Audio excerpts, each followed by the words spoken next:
Bueno, vamos con la última ficha del tema. En este caso vamos a hablar de nuevos desarrollos de las TIC, en qué es el futuro de las TIC, digamos, y en qué podemos utilizar eh, en nuestro beneficio las tecnologías de la información y la comunicación, ¿vale?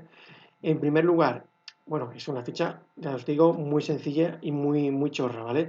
Es un poco, pues contaros un poco yo cuál es la perspectiva de futuro que pueda haber y de qué forma se puede utilizar las TIC, ¿vale? Pero no tiene más misterio que eso. En primer lugar, vamos a hablar un poco de inteligencia artificial. Sabéis que la inteligencia artificial lo que es lo que pone aquí, imitación de la inteligencia humana, ¿vale? Exhibida por las máquinas. El objetivo de la inteligencia artificial es que haya una máquina capaz de hacer las mismas cosas que un humano, ¿vale? Si os acordáis del primer tema, cuando hablamos de la máquina de Turing y del test de Turing, acordaos de Alan Turing, ¿vale? Acordaos que tenía el test de Turing consistía en que había un formulador de preguntas y según las respuestas debía determinar si quien le respondía era un humano o una máquina. Si no sabía distinguir si era un humano o una máquina, había pasado el test de Turing. ¿Vale? Pues basándonos en eso, en la evolución de ese test de Turing, ha llegado hasta lo que es la inteligencia artificial. ¿Vale? En la actualidad, lo que utiliza el uso de la inteligencia artificial, vamos, se utiliza en muchísimos campos, pero sobre todo la forma de utilizarla es a través de inserción de un montón de datos en los ordenadores y estos toman decisiones en función de esos datos, ¿de acuerdo? Entonces, como pone aquí, se aplica cuando la máquina imita funciones cognitivas de los seres humanos, pero aunque los seres humanos asocian a otras mentes humanos, como por ejemplo aprender o resolver un problema. ¿Vale? Sabéis que hay máquinas, hay inteligencia artificial para resolver cubos de Rubik en 5 segundos. ¿Vale? ¿Por qué? Porque se les ha metido a esas máquinas el algoritmo correcto en el cual se resuelve el cubo de Rubik y por lo tanto simplemente no hacen nada más que seguir ese algoritmo. ¿Vale? En la actualidad se utiliza este término en muchos campos. ¿Vale? Aquí he puesto un montón de ejemplos chorras, pero que os sonarán a diario. ¿Vale? Cuando estamos jugando al FIFA, por ejemplo, y los demás jugadores se mueven solos, tú no haces nada para que se muevan, y ellos van con su propia inteligencia artificial, a veces mejor y a veces peor. ¿Vale? Los asistentes de voz, como Siri o Amazon Echo, ¿vale? Esos son inteligencia artificial. Te escuchan y en función de lo que escuchan, buscan una respuesta o lo que vamos a comprar o qué es lo que queremos o una información específica, ¿de acuerdo? Por ejemplo, también la detección de gustos por parte de Netflix. Según lo que estáis viendo, pues él os aconseja una serie de series, películas o tal que son acordes con lo que en teoría es vuestra personalidad. ¿Vale? Incluso cuando escribimos un mail, el asistente virtual de Google nos predice el texto que queremos introducir, ¿vale? Si habéis escrito alguna vez un correo, ¿vale? Por ejemplo, yo me vengo aquí a Google, a mi correo, y pongo escribir un nuevo correo. Y pongo aquí, ¿ves? Y aquí ya me está prediciendo qué es lo que quiero decir. Buenas noches. Y si pongo buenos días, quería deciros, bueno, ahora mismo os digo que sea lo que sea, lo va prediciendo. Un saludo, lo va prediciendo, ¿de acuerdo? De la misma forma para todos, y lo va prediciendo. También, eh, por ejemplo, cuando buscamos en Google, ¿vale? Si yo quiero buscar cómo hacer algo, yo busco cómo, bueno, voy a ponerlo aquí para que se vea más claro. Cómo hacer, y aquí te dice que es lo más habitual en Google, ¿vale?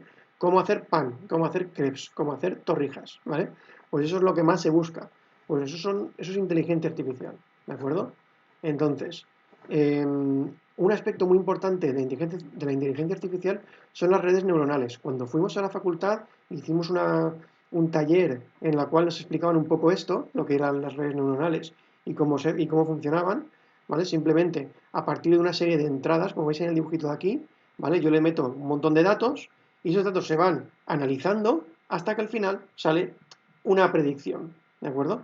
Entonces, las redes neuronales son muy pequeñitas, ¿vale? Son cosas, procesos muy pequeñitos, pero que cuando llevan una red muy grande pueden producir unos grandes resultados, ¿vale?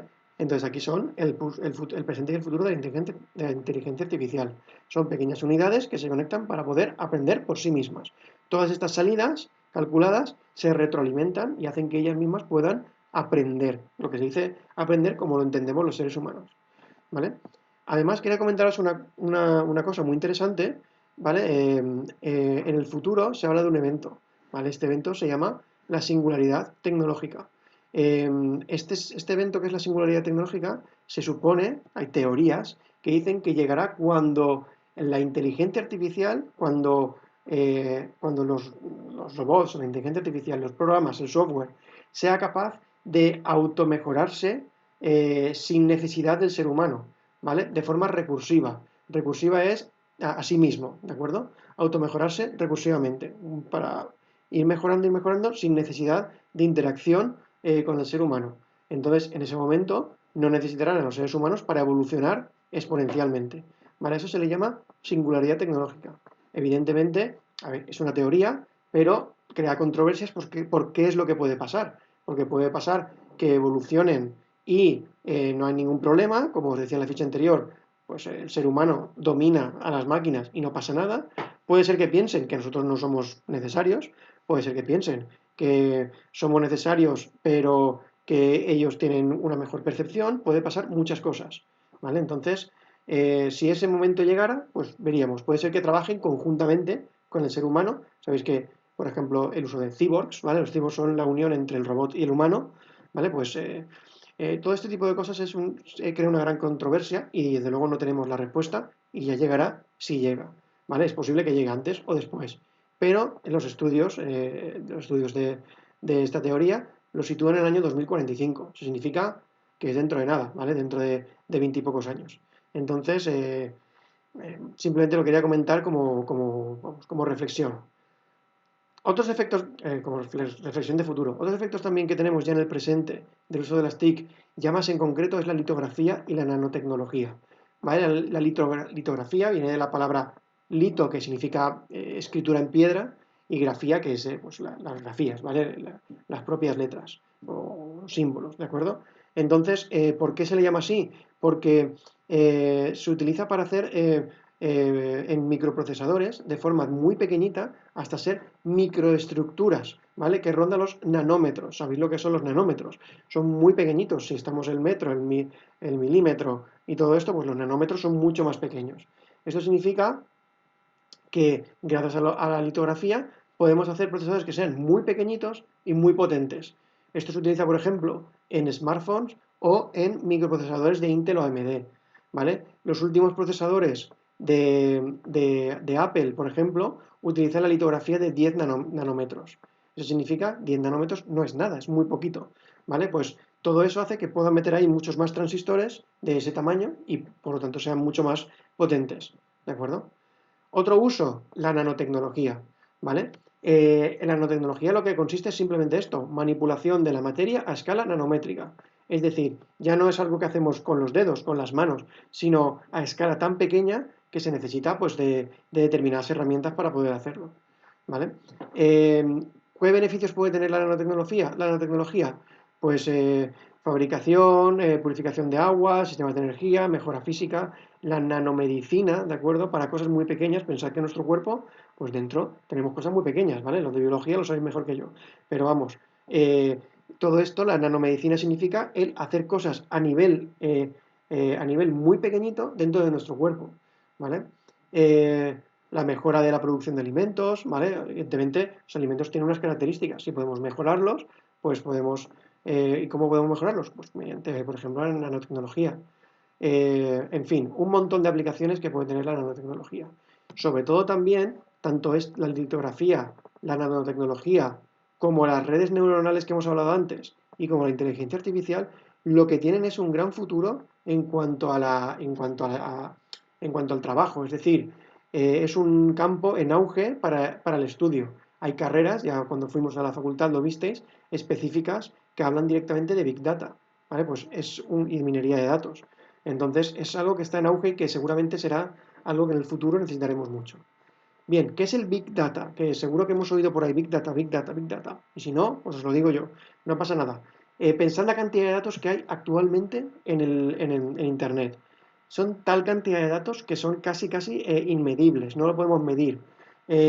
Lo que pasa es que en los datos en sí no valen para nada. Lo interesante de los datos es el análisis de esos datos y el uso de ese análisis para tomar decisiones. Entonces, el Big Data consiste en eso, ¿vale? En la gran acumulación de datos que se analizan posteriormente para determinar patrones en la sociedad del ser humano. Por ejemplo, cuando nosotros estamos, por ejemplo, en una red social, la que sea, en Instagram, por ejemplo, y sale publicidad, esa publicidad está basada en lo que a nosotros nos gusta. O, por ejemplo, cuando buscamos en el mismo Instagram y ponemos ver lo que sea y nos salen cosas personalizadas nuestras. ¿Vale? Eso es por el propio Big Data, que analiza nuestros gustos y determina qué es lo que nosotros queremos. ¿Vale? Evidentemente relacionado con la inteligencia artificial. Pues el Big Data en sí consiste en un montón de datos. Pensar, lo tengo aquí puesto, ¿vale? Que hablamos de actualmente en el 2020 de unos 10, 12 exabytes. ¿Vale? Exabytes, 10 exabytes, para que os hagáis la idea, 10 exabytes son todos estos gigabytes, ¿vale? Esto sería un millón, sería 10.000 millones de gigabytes. Bueno, entonces un montón de información.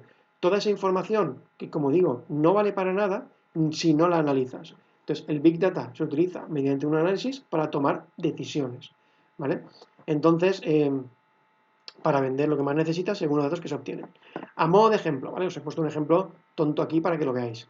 Si existiera un ente capaz de entender, de acceder a todos los historiales médicos de todos los pacientes del planeta, sin importar el idioma o la forma, sería capaz de analizar todos estos datos de forma que si un paciente llega a la consulta con un determinado problema, podría solucionarlo, o sea, darle un diagnóstico mediante un uso profundo de la minería de datos. La minería de datos, ¿minería qué es? La minería es sacar en la minería normal es sacar pues, carbón, sacar oro, sacar lo que sea. Minería de datos es sacar oro de los datos, ¿vale? Entonces, es la unión entre el Big Data y su posterior análisis, ¿de acuerdo?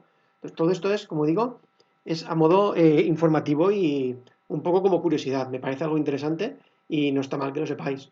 No hay ningún, vamos, no, esto no es nada fundamental para la informática. Creo que es algo simplemente útil para saber un poco cuál es el futuro de la informática. ¿Vale? Respecto a lo que tendréis que hacer, que es muy sencillo, los últimos ejercicios del tema, ¿vale? Lo primero, como se ha hablado de la singularidad tecnológica, pues nada, os pido simplemente lo que opinas sobre este futuro evento, posible futuro evento, ¿de acuerdo? Entonces, pues nos uniremos en simbiosis, nos dominarán, que decidirán que no es necesaria nuestra existencia, lo que sea. Evidentemente, ponerlo bien detallado y sin falta de ortografía, como digo siempre, ¿de acuerdo? Y un segundo ejercicio muy sencillo que es escribe al menos 4 usos que se le puede dar a la minería de datos. ¿De acuerdo? Si buscáis en internet data mining, os saldrán un montón de usos para la minería de datos. Por ejemplo, conocer el mercado y los productos más populares. ¿Vale? Cuando entras en Amazon te pone lo que son más populares. Eso es minería de datos. Se basa en los datos del Big Data que hay sobre los gustos de la gente y te ofrece lo que cree que es más el mejor mercado para todos vosotros y nosotros. Entonces, pues simplemente que le pongáis 4 usos sobre lo que puede utilizarse la minería de datos la minería de datos relacionada con el Big Data. ¿De acuerdo? Así que nada, con esto nos despedimos del tema. Si queréis, como siempre, aquí tenéis todos los apuntes y todos los datos bien explicados. Y nada, si queréis cualquier cosa, como siempre, por correo o por lo que haga falta, estoy disponible. Vale, adiós.